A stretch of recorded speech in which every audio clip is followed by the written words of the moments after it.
सभी के हृदय में विराजमान उस परम सत्ता को मेरा शत शत प्रणाम वंदन नमः।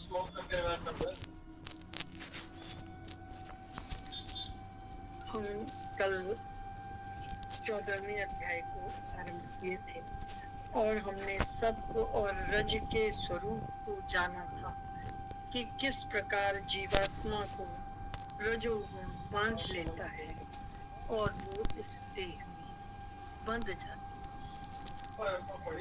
है।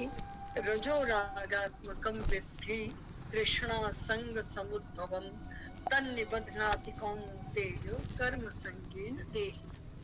कि हे अर्जुन, राग रूप रजोगुण को कामना और आसक्ति जानो और वो इस जीवात्मा को कर्म और फल के बंधन से बांध लेते हैं। क्या रजोगुण? रजोगुण का मुख्य मूल है कि वो कर्म प्रधान है। उसके बंधन में आकर या उसके आवेश में आकर या उससे युक्त होकर वो कर्म की ओर बढ़ता है और वो कर्म किए चला जाता है। लेकिन पुरुष जो उससे बिल्कुल भिन्न है वो भी उसके साथ बंध जाता है, वो होता है। और ऐसा बाद में इसको अगर आरोपित कर देते हैं, हम कहते हैं वो पुरुष भी, ऐसा लगता है कि वही वो करता है, लेकिन वास्तव में वो नहीं करता है। वो बंध जाता है रजोगुण के कारण संग, क्योंकि वो उसके साथ है, इसलिए ऐसा लगता है कि वो उसके साथ बंध गया। और फिर उन्होंने तमोगुण के स्वरूप को बताया। तमस्तु अज्ञानजम विद्धि। तम को तुम अज्ञान मानो। जैसे रजोगुण जो है वो कार्य प्रधान है और तृष्णा के साथ और संग के कारण वो उसके साथ बंध जाता है, देही के साथ। और हम ये कहते हैं कि मुझे तकलीफ हो गई, मैं थक गया, मैं नहीं जाऊंगा। वास्तव में क्या आत्मा नहीं जाएगा? आत्मा तो ऐसा नहीं कह रहा, लेकिन क्योंकि वो संग है, उसके साथ रह रहा है, तो आरोपित हो जाता है कि वो आत्मा कह रहा है कि हाँ मैं नहीं जाऊंगा। वास्तव में आत्मा नहीं, वो शरीर कह रहा है। पंच महाभूतों से रचित ये शरीर कह रहा है कि मैं नहीं जाऊंगा। ये तमस्तो ज्ञानजम विद्धि मोहनम सर्वदेहिनाम प्रमादालस्य निद्राभिस्तन्निबध्नाति भारत। कि हे अर्जुन, सब देहाभिमानियों को मोहित करने वाले तमोगुण को अज्ञान से उत्पन्न जानो। जो तमोगुण है वो अज्ञान के कारण उत्पन्न है और वो इस जीव को प्रमाद, आलस्य और निद्रा के साथ बांधता है। जब किसी व्यक्ति में अज्ञान होता है, किसी तरफ उसको प्रकाश नहीं दिखाई देता, तो वो जिस भी काम में लग गया सो लग गया। खाने की बुद्धि में आ गया तो खाने की बुद्धि में रहा, काम करने की बुद्धि में आ गया तो काम कर, उस काम में फिर उसका ज्ञान, अज्ञान, विवेक कुछ नहीं, बस हाँ ठीक है लग गया। तमह तु अज्ञानजम विद्धि। अब कुंभकर्ण जी सो रहे हैं तो 6 महीने सो ही रहे। अज्ञान है, ज्ञान है ही नहीं, विवेक नहीं है, विवेक बुद्धि नहीं है, तो वो जिस काम में लगा है उसी काम को कर रहा है। सो रहा है तो सो रहा है। रावण को देखो कि माँ ने कहा कि मैं कैलाश पर मर के कैलाश पर जाना चाहती हूँ, भगवान शिव की आराधना। कहता है मैं कैलाश पे यही ले आता। अज्ञान है ना कि प्रभु की भक्ति करने के लिए प्रभु के दरबार में जाना है कि प्रभु को ये अपने यहाँ जबरदस्ती बिना उनकी आज्ञा के। तो भगवान सब अपने अपने काम में है, वो कैलाश उठाने में लगा। प्रभु ने देखा तो उन्होंने थोड़ा सा प्रेस किया तो हाथ दबने लगा, तो हाथ निकाल लिया। और जब नहीं ही निकला तो प्रभु को प्रसन्न करने के लिए उसने रचना कर डाली। अज्ञान कि बिना सोचे समझे उसकी विवेक बुद्धि को लिए हुए जिस भी कार्य की तरफ बढ़े सो बढ़ गए। तमस्तु अज्ञान, वो अज्ञान के कारण है। और इस अज्ञान से फिर क्या होता है? प्रमाद यानी आलस्य, निद्रा, इनके द्वारा वो देह को बांध लेता है। वो अपने ही साथ उनको लेके चलता है। आप किसी व्यक्ति को कितना भी समझाओ कि ये गलत है, लेकिन वो व्यक्ति यदि तमोगुणी है तो वो अपने आप को उसी में ही फंसाए रखेगा, वहां से निकलेगा नहीं, क्योंकि उसका मुख्य क्या है? अज्ञान। तमः तु अज्ञानजं विद्धि। और ठीक इसी तरह अब हम पीछे चलते हैं थोड़ा सा। रजो रागात्मकम विद्धि तृष्णा संग समुद्रम, कि राग रूप जो रजोगुण है वो कामना और आसक्ति है। अगर कामना और आसक्ति दो चीजें खत्म हो जाएं, अर्थात किसी नई चीज को पाने की इच्छा, कामना, और आसक्ति किसी प्राप्त चीज की रक्षा, कि वो हमारे पास रह जाए, अगर ये दो चीजें ना हो तो रजोगुण का कोई मतलब नहीं। रजोगुण का मतलब है कामना और आसक्ति। और ये बांधते कैसे हैं? कर्म से और उसके फल से। जो व्यक्ति बहुत कर्म करता है और कामना और आसक्ति से युक्त होकर करता है, वो रजोगुण की प्रवृत्ति है। और इस रजोगुण की प्रवृत्ति में वो कर्म और कर्म के फल से बंधता है। कर्म करता है, कर्म का फल मिलता है, फल से वो बस ये एक चक्र चल पड़ता है। कर्म, कर्म का फल, फल के बाद फिर कर्म, कर्म के बाद फिर फल, फल के बाद कर्म, ये एक फिर विषय सर्कल बन जाता है। और सत्व भी इसी तरह यदि बढ़ जाए तो, मैंने उदाहरण दिया था कि स्वामी विवेकानंद का जब सत्व बढ़ गया तो प्रभु को वो भी खींचना पड़ा कि वो स्वयं की आत्मवृद्धि में चल पड़ता है। और जब विवेकानंद इस तरफ चल पड़े तो उनको भी रोका गया। तो इस प्रकार सत्व, रज और तम, इन तीन गुणों का वर्णन किया गया, जो जीवात्मा के बांधे जाने को लेकर अपना अपना काम करते हैं। तीनों ही अपनी अपनी तरह से जीवात्मा को बांधने का प्रयास करते हैं या जीवात्मा को बांधते हैं। बांधने का तरीका कुछ भी हो, लेकिन तीनों में ही जीव जो है बंध जाता है। और उस बंधने के कारण हर गुण उस पर आरोपित हो जाता है। वस्तुतः वो खाली साक्षी है, वो खाली देख रहा है। अगर इसी बात को हम पुरानी एक एग्जाम्पल से लें कि आपने कहा कि साड़ी खरीदनी है, आप दुकान पर गए, चाहे बटुआ पति का ही लगेगा, पति का कोई इंटरेस्ट नहीं है कि साड़ी कौन सी खरीदी गई, कैसी खरीदी गई, क्या उसका रंग था, डिजाइन था, पर वो खड़ा है वहां साथ, उसका कोई मन नहीं है उस साड़ी में, उस दाम में, उस दुकानदार में, उस दुकान में, पर वो है। और कोई दूसरा कहेगा, वो कहेगा जी उनके पति उनको साड़ी खरीदवाने गए हैं, क्या वास्तव में खरीदवा रहे हैं? वो सब काम पत्नी कर रही है और वो साक्षी भाव से देख रहे हैं। और बीच बीच में क्या देते हैं, अब तू जल्दी कर ले, समय नहीं।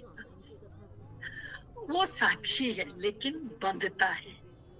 क्यों बंधता है? साथ के कारण। उसी तरह ये जीवात्मा, परमात्मा, इस जीवात्मा के, वो परमात्मा, वो जीवात्मा जो है इस देह के साथ बंध जाता है। और जितना उसका साथ है, जैसे भी गुण में है, वो उसमें बंधता है और आरोपित हो जाता है कि वो भी ऐसा कर रहा है, जबकि वो वैसा कर नहीं रहा, वो खाली साथ है। साथ होने के कारण वो बंध गया है और वैसे गुणों को उस पर आरोपित कर दिया जाता है। वो वस्तुतः उससे बंधा हुआ नहीं है। उसी जीवात्मा और परमात्मा के बारे में बताते हुए आगे कहते हैं कि इन तीन गुणों का जो स्वाभाविक व्यापार है, स्वाभाविक कार्य है तीन गुणों का, वो आगे बताते कहते हैं, सत्वं सुखे संजयति रजः कर्मणि भारत ज्ञानमावृत्य तु तमः प्रमादे संजयत्युत। हे अर्जुन, सत्व गुण जो है वो सुख में लगाता है। किसी की आवाज खुली हुई है, डिस्टरबेंस हो रही है। अभी भी है? नहीं है ना? हाँ, नहीं, पीछे से कोई आवाज आ रही है।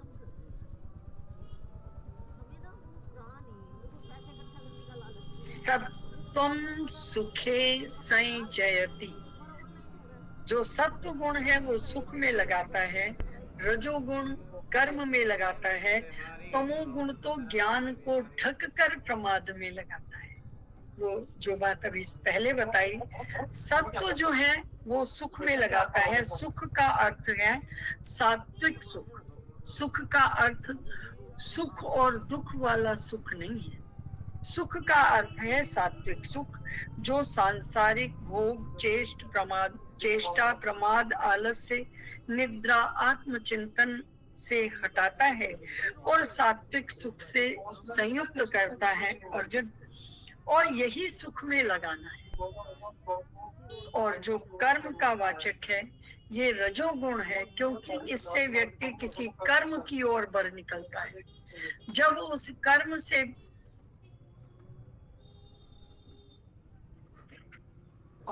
ज्यादा बोल रहा है, उस कर्म से जब वो हटता है तो उस कर्म के साथ नाना प्रकार के भोग आ जाते हैं।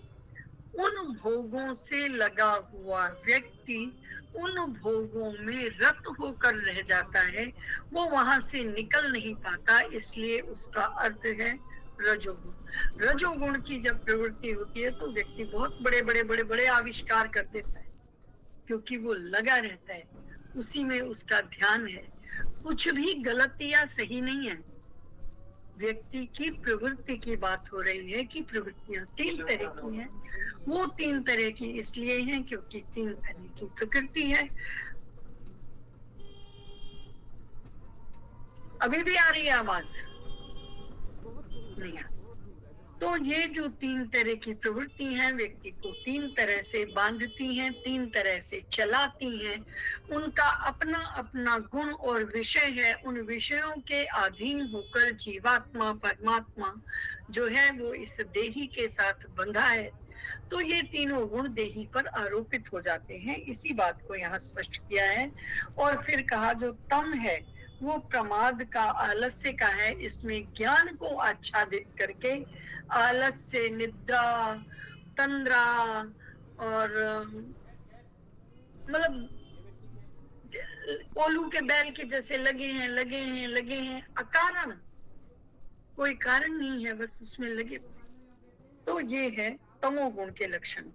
और अब कहा गया कि यदि किसी व्यक्ति को जिस गुण का वो है कहीं चेतना आ जाए, कहीं चेतना दिलाने वाला आ जाए जिंदगी में, तो क्या किया जाए? क्या किसी इन गुणों का आपस में हम बदलाव कर सकते हैं? हम इसको बदल सकते हैं? तो उन्होंने कहा हाँ। तो उन्होंने उसका तरीका बताया कि सत्व आदि तीनों गुण अपने अपने कार्य में जीव को नियुक्त करते हैं और उस समय वो ऐसा ही करने में समर्थ होते हैं।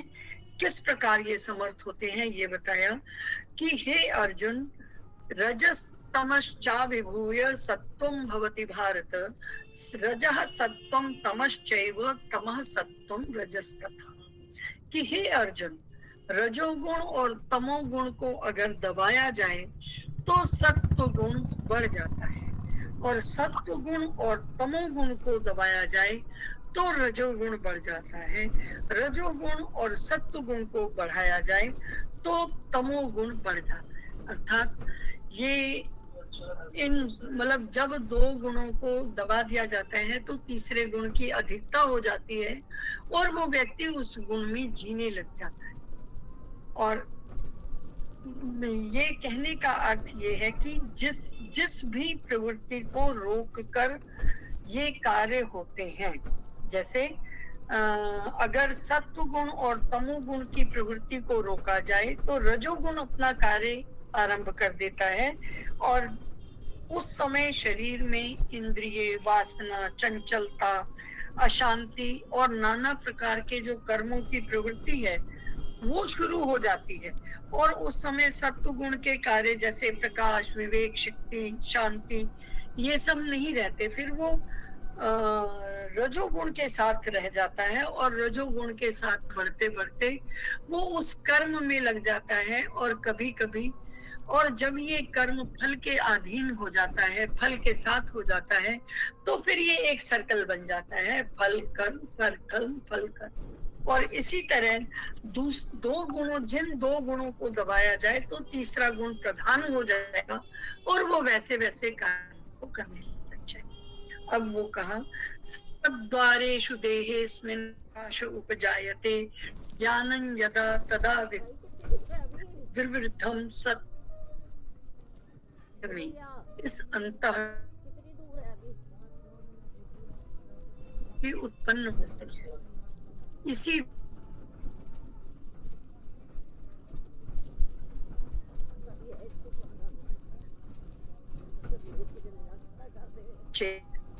इन और इंद्रियों में जो इस समय ये जानना चाहिए कि हमारा सत्व गुण बढ़ गया है। कैसे जानेंगे कि हमारे शरीर में किस गुण की प्रधानता है? तो उन्होंने उसका वो बताया कि लक्षण बताया।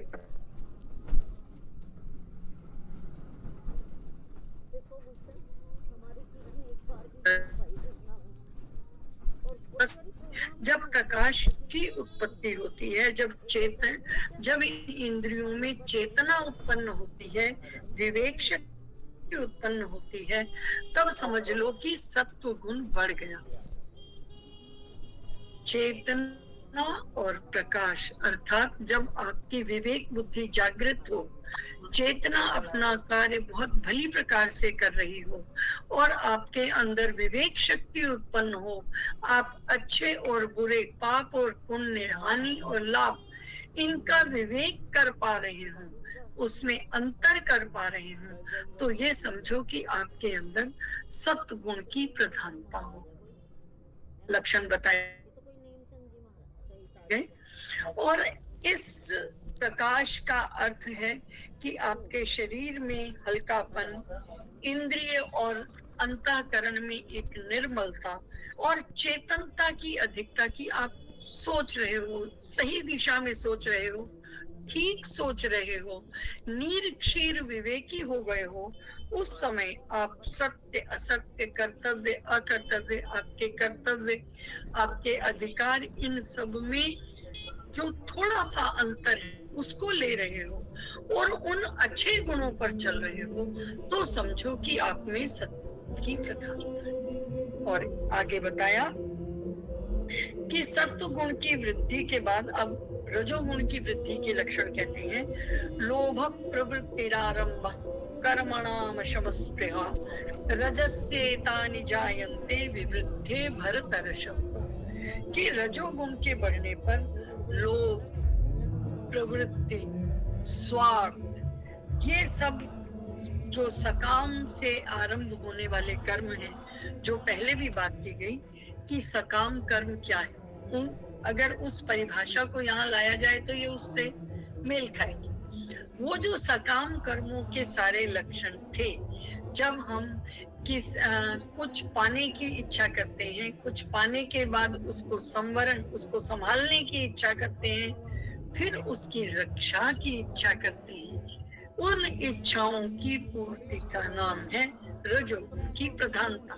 तो इनको कहा, इससे क्या होता है, विषयों में आसक्ति बढ़ती है, विषयों को उपभोग करने की लालसा बढ़ती है, उस लालसा के साथ कर्म किया जाता है और उस कर्म में अप्राप्य को पाना, पाए हुए को इकट्ठा करना, इकट्ठे हुए की रक्षा करना और उसको निरंतर बढ़ाते रहना,